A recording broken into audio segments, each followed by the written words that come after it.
दर्शक, आप देख रहे हैं जयगांव मिरर्स। प्रस्तुत है आज के मुख्य समाचार। Rapid headline. पड़ोसी युवक पर लगा घर में अकेला पाकर देर रात गृहिणी से दुष्कर्म करने के प्रयास का आरोप। पड़ोसी युवक के खिलाफ देर रात गृहिणी से दुष्कर्म का प्रयास करने की शिकायत सामने आई है।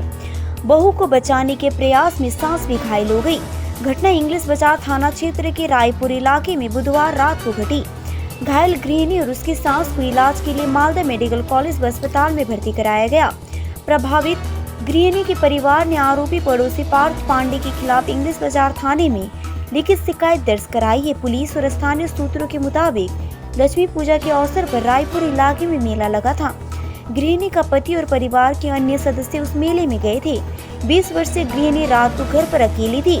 आरोपी कि तभी पड़ोसी युवक पार्थ पांडे गृह स्वामिनी को अकेला पाकर घर में घुसाया और दुष्कर्म का प्रयास किया तथा मारपीट भी की। बहू की चीख सुनकर बूढ़ी सास दौड़ाई, लेकिन आरोपी युवक ने कथित तौर पर वृद्धा की पिटाई कर दी। इस घटना के बाद आसपास के लोग दौड़कर पहुंचे। आरोपी इलाके से भाग निकला।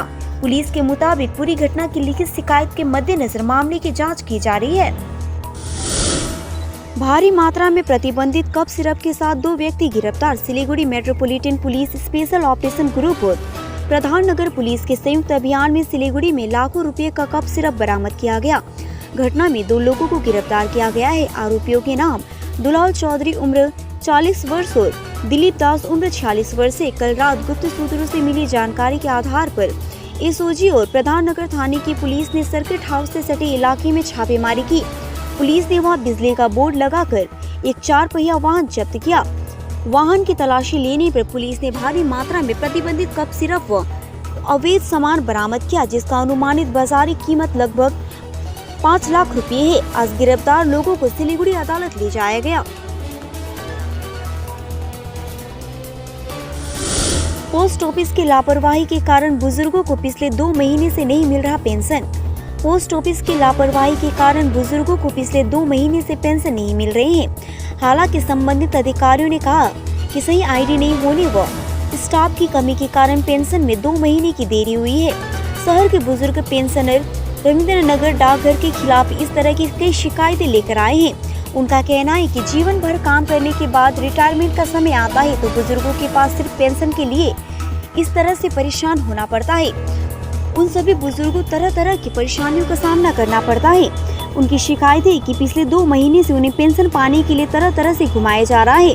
कभी वे डीआई की समस्या बताते हैं, कभी स्टाफ की कमी कहते हैं, तो कभी लिंक फेल होने की बात भी कहते हैं। ये सब बातें कहकर उन्हें टरका दिया जाता है। रविंद्र नगर डाकघर के कार्यवाहक डाक अधिकारी देवाशीष बर्मन ने प्राप्त शिकायतों के आधार पर कहा कि उन्होंने इस कार्यालय की विभिन्न समस्याओं के बारे में उच्च सदन को पत्र लिखा है। यहाँ मुख्य समस्या यह है कि वो यहाँ एक प्रभारी पोस्ट मास्टर के रूप में काम कर रहे हैं, क्योंकि कोई पोस्ट मास्टर नहीं है।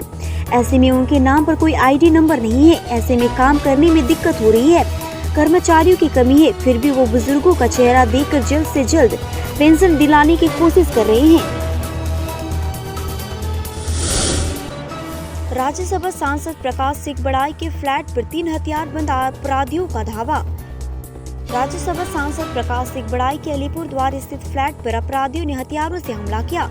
3 गिरफ्तार। अलीपुरद्वार में रात में सुरक्षा को लेकर सवाल उठ रहे हैं। अपराधी हथियार लेकर घूम रहे हैं। बताया जाता है कि बुधवार की रात करीब 11 बजे कुछ बदमाश राज्यसभा सांसद प्रकाश सिंह बड़ाई के फ्लैट में घुस गए। वे किसी खोखोन की तलाश में आए और फिर राज्यसभा सांसद प्रकाश सिंह बड़ाई के फ्लैट में घुस गए।